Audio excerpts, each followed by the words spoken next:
જય ભીમ નમ બુદ્ધાય. આજે હું તમને ભૂતનાની માહિતી આપી કે આ દેખાચ્છા હું બીજી વાર પૂછના ચાહું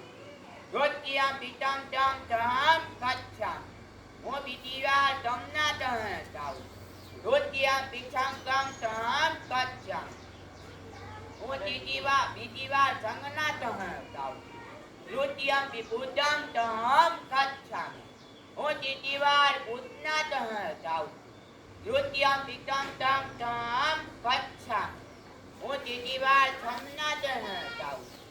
જોતિયા પિતમ તમ તમ કચ્છા હું બીજી વાર સમના ચાહું પાણાથી પાતા વેરમ એકા ગોતમ તમાત્યા હું પ્રાણી કે જીવની હિંસા અથવા હત્યા ન કરવાની ગૌતમ ઉત્પાદે શિક્ષા ગ્રહણ કરું અતિના તાના વેરમ એકા બદમ તમાત્યા હું ચોરી ન કરવાની ગૌતમ ઉત્પાદે શિક્ષા ગ્રહણ કરું કામે સુમિચ્છા તારા વેરમ હું ચૂતું ન બોલવાની ગૌતમ ઉત્પાદે શિક્ષા ગ્રહણ કરું ધૂલા મેરાય મધ્ય પ્રમાણતાના વેરમ એકા બદમ તમાત્યા હું તારું કે નતિયા પ્રદાન અથવા જુગારથી મુક્ત રહેવાની ગૌતમ ઉત્પાદે શિક્ષા ગ્રહણ કરું જપ પાપ છ કોઈ પણ પ્રકારનું અપુચ્છકર્મ ન કરું ઉત્તર ઉત્તમ પતા તારી શિક્ષા ગ્રહણ સત્ય પરિયો થપ પોતાના મનને પવિત્ર રાખો વેતન ભૂતાન સાત હાથ ભૂતની શિક્ષા સાધુ સાધુ સાધુ સાધુ સાધુ સાધુ શબ્દનો અર્થ રાગ થાય કે સત્ય વાતના બોલવામાં આવે છે જેથી તેને આ કર્ણ સ્વીકાર કરો જે સાધુ શબ્દ બોલવામાં આવે છે તેનો સામાન્ય અર્થ શું છે તે સાધુ શબ્દ બોલવામાં આવે છે તેનો સામાન્ય અર્થ છે કે હું આ ગૌતમ બુદ્ધની ઉપદેશનું પાલન કરું હું આ ગૌતમ બુદ્ધના આપેલા ઉપદેશનું પાલન કરું હું આ ગૌતમ બુદ્ધના આપેલા આજે હું તમને નાટ્ય વિશે જણાવીશ. નાટ્ય બિલનો જન્મ 25 જાન્યુઆરી 1840 નાગપુર રાજ્યના પાંદડા ગામમાં થયો હતો. તેનું મૃત્યુ 4 ડિસેમ્બર 1889 બ્રિટિશ શાસન સુધીની સત્તાઓ દ્વારા બળવાખોર તરીકે ઓળખવામાં આવે છે. સશસ્ત્ર સંઘર્ષ કર્યો અને વિદેશી શાસન ઉકેલી નાખવાની પોતાનામાં અદમ્ય હિંમત અને જુસ્સાના બળથી જનતામાં તેઓ પ્રિય બન્યો. નાટ્યાબીલ ગેરિલા યુદ્ધમાં કુશળ હતા. તેઓ એક મહાન શૂટર અને પરંપરાગત તીરબાજીમાં પણ કુશળ હતા. નાનપણથી તેમને ગાઢ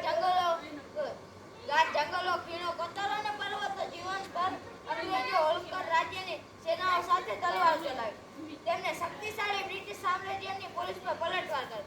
અને ઘણા વર્ષો સુધી બચી ગયા. નાટ્યાબીલને મદદ કરનાર આરોપીમાં સેંકડો લોકોની ધરપકડ પણ કરવામાં આવી અને સેંકડો લોકોને જેલના સળિયાને પાછા ખસેડવામાં આવી. ઈસવીસન 1859 ની આસપાસ ભારતમાં અંગ્રેજ વિરુદ્ધ ચળવળ ચાલી રહી હતી. તે દરમિયાન મધ્યપ્રદેશના મળવા અને નિમા પ્રદેશની આસપાસ અંગ્રેજોનું રાજ્ય પણ જોવા મળતું હતું. બસ આટલું જ કહેશે. એવી ન બુદ્ધાય. આજે હું તમને વીર પેકમાશી વાળું જણાવીશ. हमारे गले में आंटी और पीछे झाड़ू छुड़ाने की आजादी देने वाले वीर पेकमाय पर सब सर नमन. કદી પ્રશ્ન કર્યો છે કે છઠના દિવસે રાંધવાનું શું કામ, સાતમના દિવસે ઠંડુ શું કામ ખાવાનું,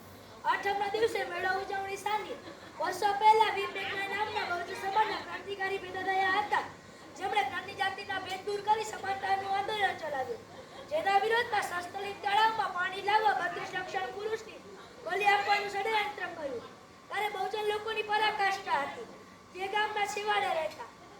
એટલે કે બહુજન લોકોને ગામમાં પ્રવેશવાનો કોઈ અધિકાર ન હતો. લોકોને વસા હતો અને બજારોમાં પ્રવેશી શકતા ન હતા. ગળામાં પૂડી અને પાછળ ભાગે જાડું, તેમજ પગમાં ઘૂઘરી રાખવામાં આવતી. જેના આવવાથી લોકોને ખબર પડી જાય કે સીમાડીઓ આવી રહ્યો છે, એટલે તેનાથી દૂર થઈ જતા. આ દૂર કરવા સિદ્ધરાજ જયસિંહ સામે વીર પેકમાએ અમુક શરતો મૂકી કે મારો સમાજ જે ગામના છેવાડે રહે છે તેને ગામની અંદર રહેવા અને ગળામાં પૂડી અને પાછળ ભાગે જાડું કાઢવામાં આવે અને પાણી પીવાનો અધિકાર આપવામાં આવે. આ શરતો રાજાએ માની અને સમાજના હિત માટે વિક્રમ સંવત 1172 મહાસન સાતમ શુક્રવારના દિવસે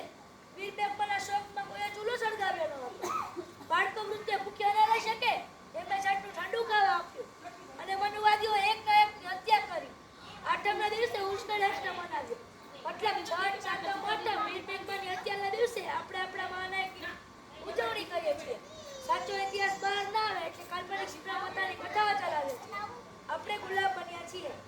વીર મેઘમાયાની હોમીતે કયા નવાણે નીર ફુલાયા પ્રકાશ ઢળી કુરબાન કયા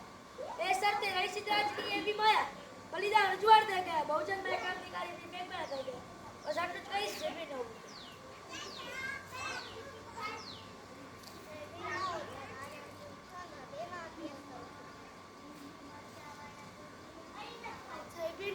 મારું નામ જાનવી છે હું ધોરણ 6 માં અભ્યાસ કરું છું આજે હું તમને સાવિત્રીબાઈ ફૂલે વિશે થોડું જણાવીશ સાવિત્રીબાઈ ફૂલેનો જન્મ તારીખ 3 જાન્યુઆરી 1831 ના રોજ મહારાષ્ટ્રના સતારા જિલ્લામાં આવેલા નાયર ગામ નામના એક ગામડામાં થયો હતો ગામની આસપાસ ઘણા બધા પહાડો આવેલા હતા માળી જાતિમાં આવતા સાવિત્રીબાઈનો પરિવાર મહેનત કરી નભો હતો એક સમુદ્ર પરિવાર હતો તેમના પિતાનું નામ ખાંડોજી નવેસે પાટીલ હતું તેમની માતાનું નામ લક્ષ્મીબાઈ હતું સાવિત્રીબાઈને સિંધુજી સુખારામ અને સ્ત્રીપતિ નામે 3 ભાઈઓ હતા ચારેય બાળકોમાં સાવિત્રી સૌથી મોટા સાવિત્રી બાળપણમાં ખૂબ લાડ પ્રેમથી ઉછાર્યા હતા જો માતાને રસોઈમાં તો પિતાને ખેતી મદદના કામ કરતા હતા નાની ઉંમરમાં જ સાવિત્રીબાઈ ખૂબ સમજદાર બની ગયા હતા સાવિત્રીબાઈ બજારમાં ખરીદી માટે જતા તો ક્યારેક મિત્રો સાથે જંગલ અને પહાડી વિસ્તારમાં હરવા ફરવા માટે જતા સાહસ નિડરતા જેવા ગુણો તેમને બાળપણથી જ હતા તે સમયમાં નાની ઉંમરમાં જ લગ્ન થઈ જતા હતા જો દીકરી માત્ર 6 વર્ષની ઉંમરમાં પણ વટાવી જાય તો માતા પિતાને ચિંતિત થઈ જતા એ રીતે સાવિત્રીબાઈ માતા પણ દીકરીના લગ્નને લઈને ચિંતિત હતા પરંતુ પિતા ખાંડોજી સાવિત્રીના લગ્ન માટે ઉતાવળા ન હતા સાવિત્રી 9 વર્ષના થઈ ગયા હતા આખરે ઈસવીસન પૂર્વે 1840માં સાવિત્રીના લગ્ન પૂનામાં રહેતા જ્યોતિરાવ ફૂલે સાથે નક્કી થયા જ્યોતિરાવ ફૂલે ઉંમરમાં 13 વર્ષ હતી જ્યોતિરાવ ફૂલે ગોવિંદરાવ ફૂલેના પરિવાર આર્થિક રીતે અપત્ર હતો તેમના પરિવાર પાસે 35 એકમ જમીન હતી તેમનો પરિવાર ફૂલોની ખેતી કરતો હતો સામે સાવિત્રીબાઈ પરિવાર પર સમુદ્ર હતો આમ